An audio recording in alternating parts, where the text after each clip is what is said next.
বাংলাদেশের সামরিক বাহিনী, ছাত্র জনতা আমরা একত্রে আছি। আমরা রাওয়ার 5000 সদস্য, এই 5000 সদস্যের মধ্যে অর্ধেকই নবীন, 2500 আমরা যুদ্ধের মাঠে যেতে পারি।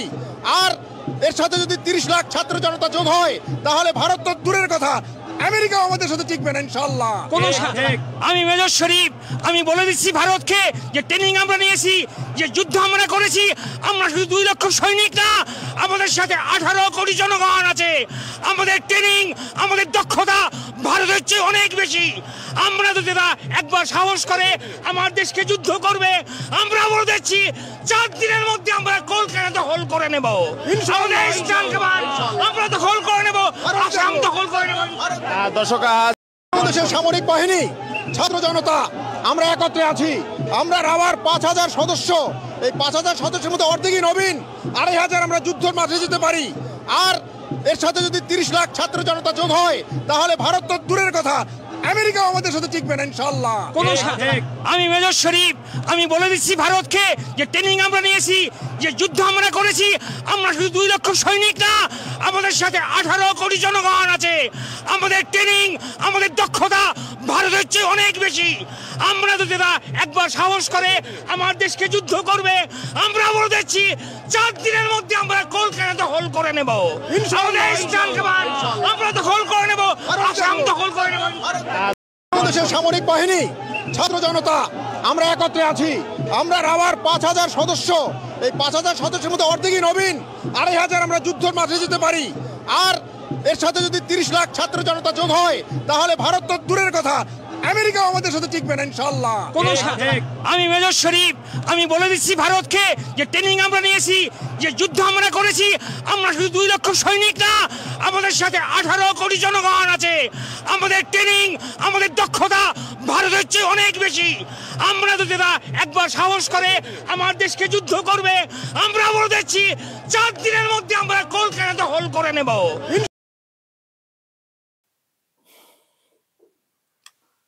দর্শক, আমি কিছু বলবো নাকি আপনারাই যা বলার বলবেন? যারা ভারতীয় রয়েছেন, কি আপনারাই যা বলার বলবেন নাকি আমাকেও কিছু বলতে হবে? কি বলবো বলুন তো দর্শক। ওখানে একটা র্যালি হয়েছে বাংলাদেশে। যারা সাবেক সেনা অফিসার, মানে প্রাক্তন কর্তা, সেনা কর্তা যারা, বা যারা সেনা বাহিনীতে যারা আর কি ছিলেন, তাদের কোন একটা সংগঠন আছে, তো তারা সব রাস্তাতে নেমেছিলেন। তো নেমে এইসব বুড়ো কর্তারা বলছেন যে আমাদের মধ্যে অনেক সব ইয়াং আছেন। ইনি তো আবার যা বললেন, এখন যাকে দেখছেন, শুনলেন আপনারা, কলকাতা তো দখল হয়ে যাবেই, আসাম দখল হয়ে যাবে, সব হয়ে যাবে। বলছেন যে যদি আমরা লাগি এবং ছাত্ররা যারা আছেন এবং জনতা যদি একসঙ্গে যুক্ত হন, আমেরিকাও পারবে না, আমেরিকাও মানে ওনাদের কাছে টিকবে না, এমনটাই হচ্ছে বক্তব্য। মানে কলকাতা, আসাম, ভারত তো দূরের কথা, যদি সবাই আমরা একসঙ্গে নামি, আমেরিকাও পারবে না। এতটাই ওনাদের স্ট্রেংথ, শক্তি, এমন ওনাদের মানে ট্রেনিং, প্রশিক্ষণ।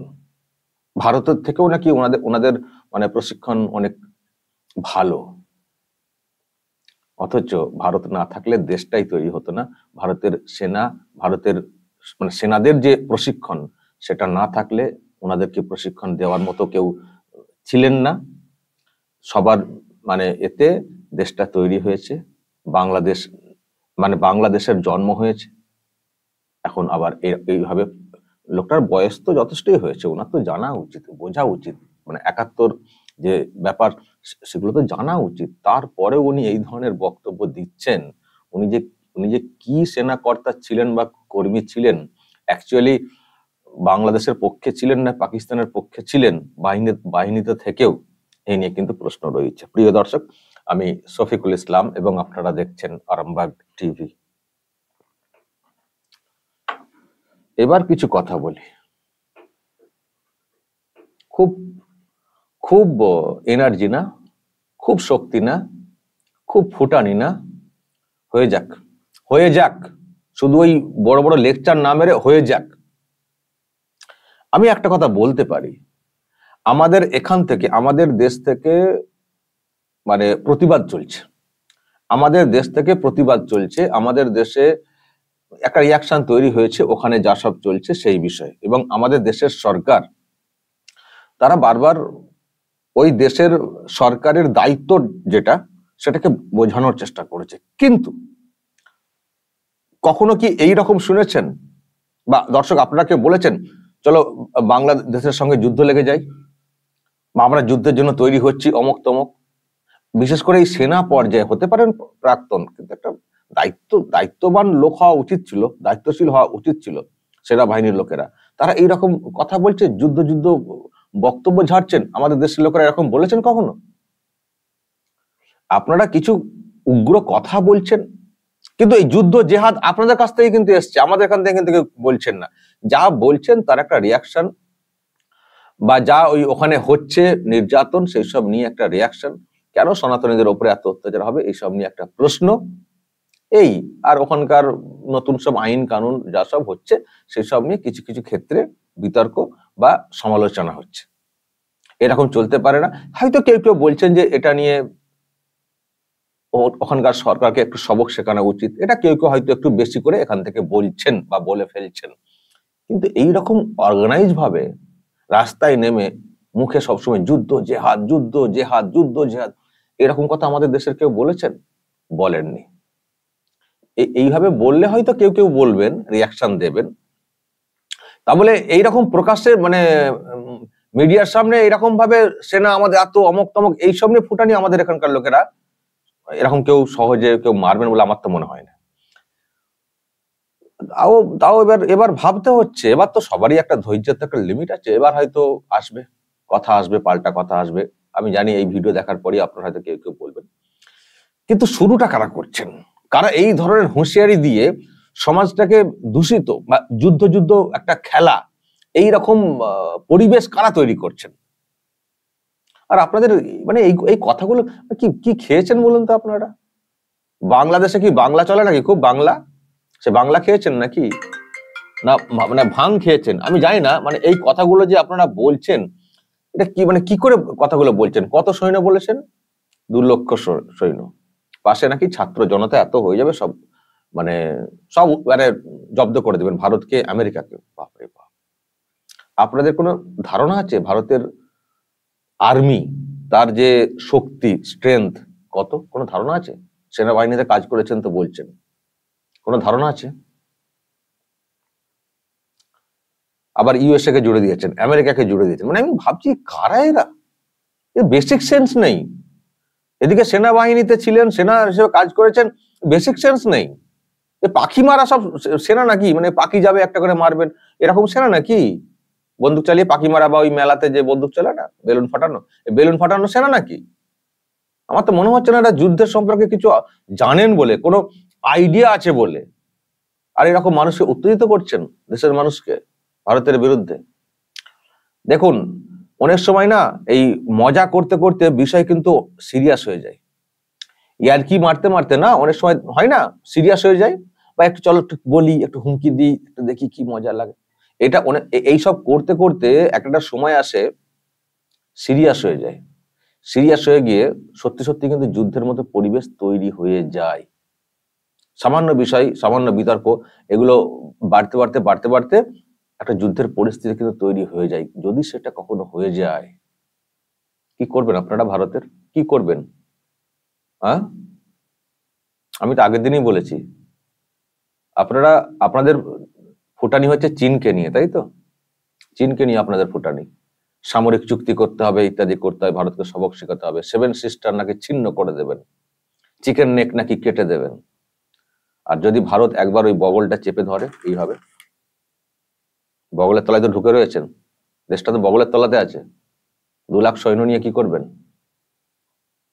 আর ভারতের শুধু ওই আর্মি না, ভারতের অন্যান্য যে শক্তি, আইডিয়া আছে? রাস্তায় দাঁড়িয়ে চিৎকার করে 2টো বক্তব্য রাখলেন, মিডিয়ার সামনে হয়ে গেল? ধুলোই তো উড়ে যাবেন, পুরো ধুলোতে উড়ে যাবেন। ভারতকে এইভাবে খেপাবেন না। আবার বলছি, ভারত অত্যন্ত সহনশীল। পাকিস্তানকে যে অ্যাঙ্গেলে যে চোখে দেখে, এখনো ভারত আপনাদেরকে সেই চোখে দেখছে না। শুধরে যাওয়ার কথা বলা হচ্ছে, বা যেসব ভুলগুলো হচ্ছে সেগুলোর বিষয়ে সতর্ক থাকার কথা বলা হচ্ছে। ভারত কিন্তু, আমি এখনো বলতে পারি নিশ্চিত করে, আপনাদেরকে এখনো পাকিস্তান অ্যাঙ্গেলে দেখছে না, ভারত সরকারও দেখছে না। যদি কখনো দেখতে শুরু করে, সেদিন বুঝবেন জ্বালা কি, আর আপনাদেরকে কত বাঁচাই চীন বা অন্যান্য দেশ দেখবেন। এমন একটা দেশের সম্পর্কে কথা বলছেন, মানে একেবারে স্বল্প মেধা বা অত্যন্ত উগ্র না হলে এই কথাগুলো কেউ বলেন না। কার ইন্ধনে এত ফুটানি করছেন জানি না। ভারতের মতো একটা দেশ, যেটা গোটা বিশ্বে একটা নতুন করে জায়গা করে নিয়েছে, বিভিন্ন যে সামিট গুলো হয় লক্ষ্য রাখেন না, সেখানে ভারতের প্রধানমন্ত্রীর অবস্থানটা কি হয়, তার যে গ্রহণযোগ্যতা সেটা কি হয় দেখেন না। সেই ভারতের সঙ্গে মানে টক্কর দিচ্ছেন, কথায় কথায় যুদ্ধ যুদ্ধ যুদ্ধ যুদ্ধ করলে খুব ভালো হবে না। যাই হোক, করে যান এরকম, এইভাবে বলে বলে যান, এলাকা গরম করে যান, বাজার গরম করে যান। এই এই করতে করতে যেদিন সত্যি যুদ্ধের বাজার গরম হয়ে যাবে, ওই যে বললেন না আমাদের সঙ্গে 14 কোটি না 20 কোটি কি জনতা আছে, আপনার বাড়ির লোকেরা সেদিন কোথায় লুকোবেন সেটা দেখবেন, এবং আপনি নিজে কোথায় লুকাবেন সেদিন দেখবেন। অনেক অনেক মজা করছেন, মস্করা করছেন, ফুটানি মারছেন, সেদিন বুঝবেন যেদিন এটা সিরিয়াসলি ভারত নিয়ে নেবে, সেদিন বুঝবেন। দর্শক বলবেন যা বলার, কমেন্ট বক্সে নজর রাখবেন আরামবাগ টিভিতে।